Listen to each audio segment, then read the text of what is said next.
This is Sony's new floating panel receiver monitor. It's the follow-up to their XAV-AX8000, but with one extra very important feature. So stay with us as we go over Sony's new XAV-AX8100. I'm Josh with Breaker Stereo, and as we review this radio, we'll be going over all the features, do an unboxing, a full demonstration, and when we're done, we'll go over the pros and the cons.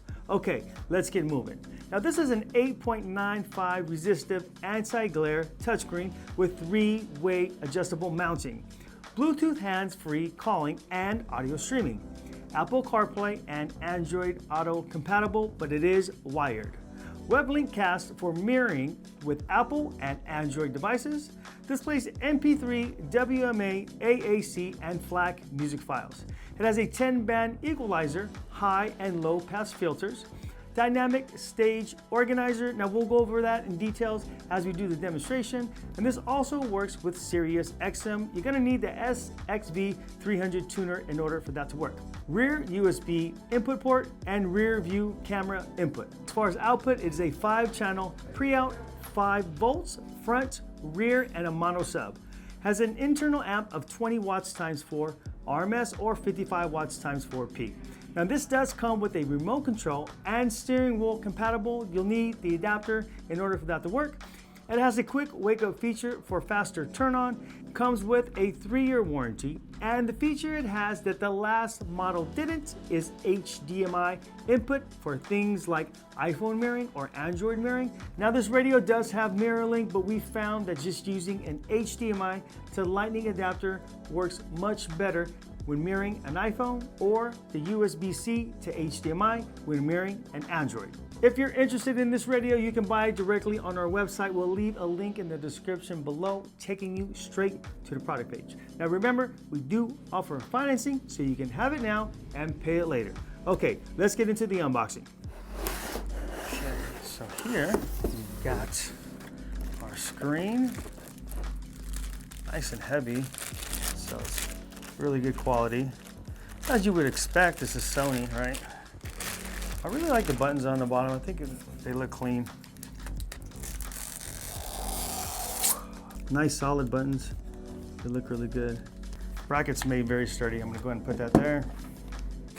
All right, then we got our harnesses. So you have your main harness, USB extension, Bluetooth microphone. All right. There's a shorter USB extension, so I guess you can use one or the other. This is going to be your steering wheel plug in there. And then you've got some brackets.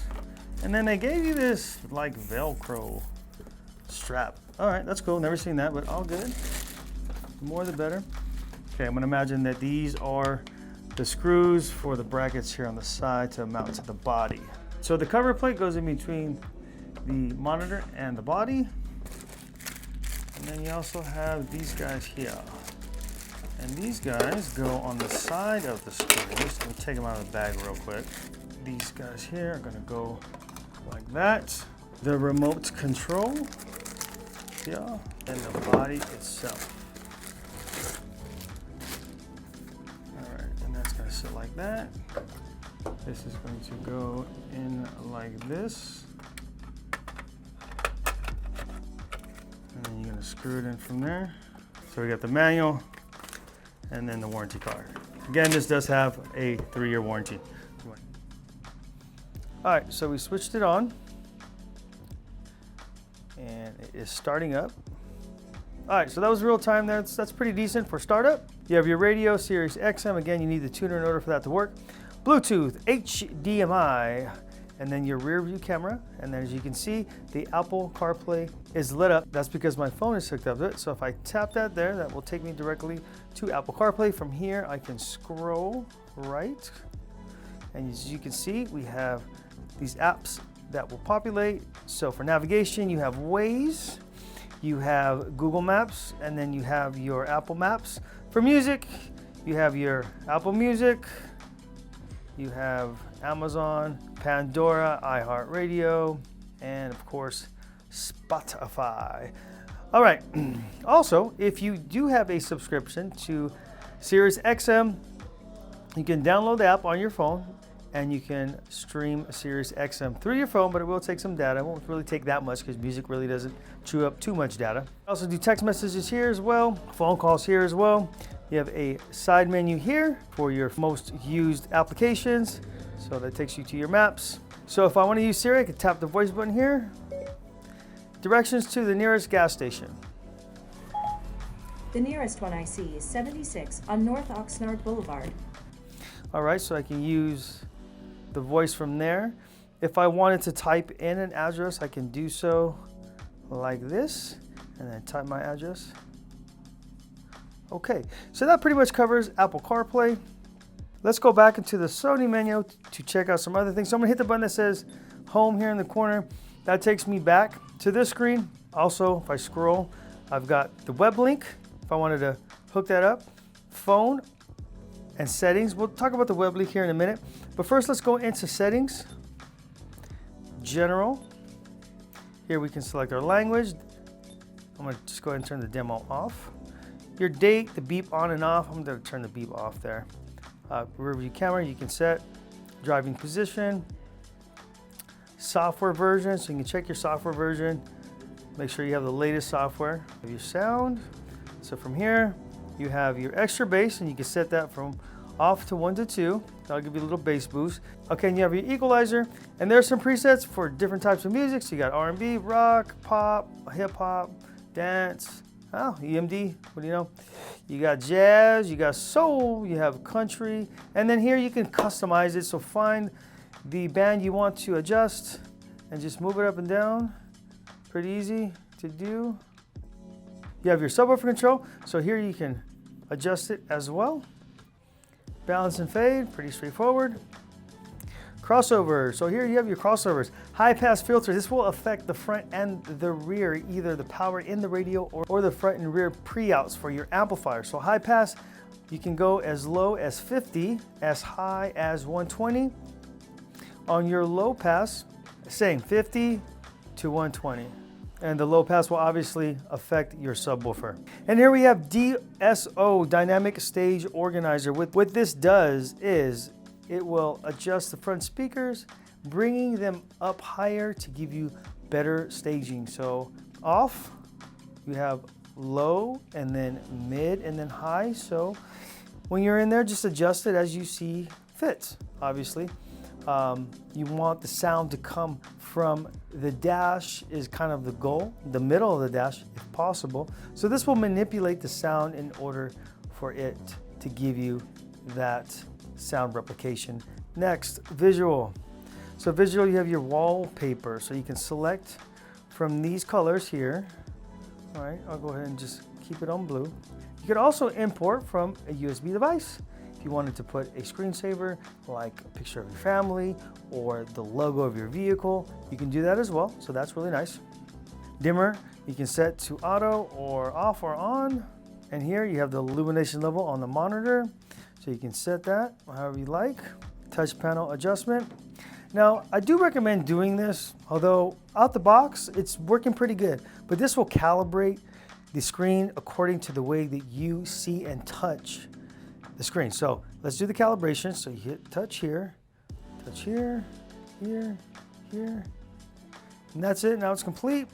Now it should respond a little bit better than it did before, but it actually responded pretty good, like I said, out the box, but it's always good to calibrate it. That way it responds even better according to how you touch the screen. Okay, WebLink, let's talk about WebLink real quick. So WebLink is gonna allow us to mirror some items onto the screen. Of course, you're gonna need to download the WebLink app if you don't have it already. Okay, so here's, you have your music player, so you can play music. In this case, this is off my Apple Music. We have the video player, and these are the videos that are within my Apple Music. So let's just give it a shot. All right, so that's playing directly off my phone, off of my Apple Music. And then we could also go into YouTube as well and watch YouTube. Now cast, and keep the phone in landscape for best performance. All right, so let's do that. Number one, I'm gonna hit broadcast on my phone. I'm gonna hit start broadcasting. All right, so now it's broadcasting. And let's say, for instance, I wanted to go, and it's mirroring here, so that's good. I wanted to go to watch something on Netflix. All right, so it looks like it's blocking it because it's playing on my phone, but it's not playing on the screen. All right, and I'll try to, let's say, cast it through, but it won't do that. So I think we're gonna run into some restrictions here when it comes to that. So let's go try another video source. We'll try Hulu. Looks like it froze, so I got something playing here and it's not playing here. All right, so it does look like you have some restrictions here as well. Try it again to see if this works out. All right, so we're running into that issue. It's playing here on my phone, but not on the screen. That's why we say use the HDMI to Lightning connector on your iPhone, or USB-C to USB or to HDMI on your iPhone, and that will allow you to watch those things. Now, the HDMI cable is on the bottom of this radio, which is kind of convenient. You can just grab a short HDMI cable along with your Lightning cable or your USB-C cable and plug it right into the bottom, and it will play through. Okay, so we'll go over that here in a minute. Let's go ahead and finish the demonstration. So now let's talk about Andriod Auto. Okay, so this is Andriod Auto. As soon as you plug in your Android phone into the USB, it will populate. Let's go ahead and tap here. And then the Apple Maps will automatically pop up. Hit this button here in the corner, and that takes you to the menu. Here you can select your maps, your music, your calendar, your messaging, podcast, Waze. So it works in the same manner as Apple CarPlay. Okay, now let's talk about HDMI input. Now, if we take the HDMI cable and we plug it into the bottom of the radio and we use this connector here, so HDMI to Lightning, select HDMI on the radio, and now we have it completely mirrored. Now let's check Netflix because Netflix did not work through the webcast. Boom, money. So you can get Netflix to stream to your phone using the HDMI to Lightning cable. All right. That's that. Let's try another video source like Hulu, and that also works as well. Okay, so webcast is very limited. You can only play, as far as I know, you can only play downloaded videos through Apple Music, and then also anything on YouTube. So anything streaming, Hulu, Netflix, I would imagine. Prime is the same way. You're not going to be able to play that through that app. You're going to need to use the HDMI. Okay, now let's do the pros and cons, starting with the cons. Okay, a little thin on the graphics and screensavers. We really like the Kenwood JVC in this category, but if you like a simple, easy to use OS, then this is a good one. Also, not iDataLink Maestro compatible for integration of factory displayed information, but you can certainly use a PAC or Metro Access interface for factory features like backup camera, factory amplifier, backup sensors, and more. No wireless smartphone connections, but at this price level, you can't expect it. In fact, the cheapest name brand floating panel monitor with wireless CarPlay and wireless Andriod Auto is Pioneer's 9-inch at $999, where this is only $648. Moving on to pros. Single DIN mounting, making it much more versatile versus a double DIN. 5-volt pre-outs, HDMI input, and of course the affordable price, which again is only $648. This radio is simple in design and functionality. It has all the right features like Apple CarPlay and Andriod Auto and an HDMI input. Sony is one of the top brands when it comes to consumer electronics, so you know you'll receive a great product if you decide to go with this unit. This radio can be purchased on our website. Just click the link here or click the link in the description below, and that'll take you directly to the product page. Remember, we do have financing available. Just add to cart, pick a financing option, get approved, and we'll send this radio out to you ASAP. So we're gonna give this radio 4.25 stars. It does have Apple CarPlay, it does have Andriod Auto, it does have that HDMI input. Now it doesn't have the wireless features, but again, if you want those wireless features, you're definitely going to have to pay more. 5-volt pre-out is definitely a plus, and this nice 8.95-inch screen is awesome looking. I'm Josh with Breaker Stereo. Don't forget to like and subscribe. Thanks for watching, and we'll see you next time.